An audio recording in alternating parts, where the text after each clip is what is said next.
po. Sa pag-aaral, ganun. Iyon. Kasi kung maapektuhan kahit na isang araw lang yung pag-aaral mo, huwag ka na magtuloy mag-vlog. Para sa akin.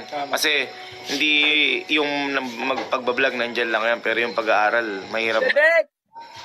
Pero sa nakikita ko sa'yo, sobrang, syempre tayo, halimbawa, di ba, ang lakas natin, pamilya natin. Feeling ko makakaya mo naman.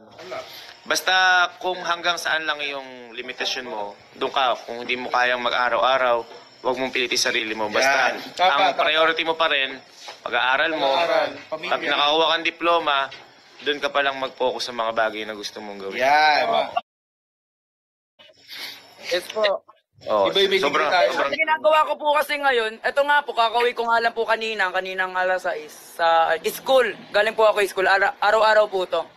Yan, kapag umuwi po ako ng school, then pahinga po, pagdating po sa bahay, pahinga 1 oras, then, ayun po, live po. Araw-araw po yun.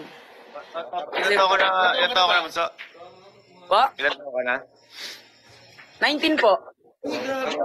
Ganun, sir, ka-delikado to. Ay, sabi ko, kakaiba yung bata na to. Nagdi-tiktok, nagla-live. Ay, nung ano po, nung pandemic. Grabe. 4 years, 3 years. Yan! Yay! I love you!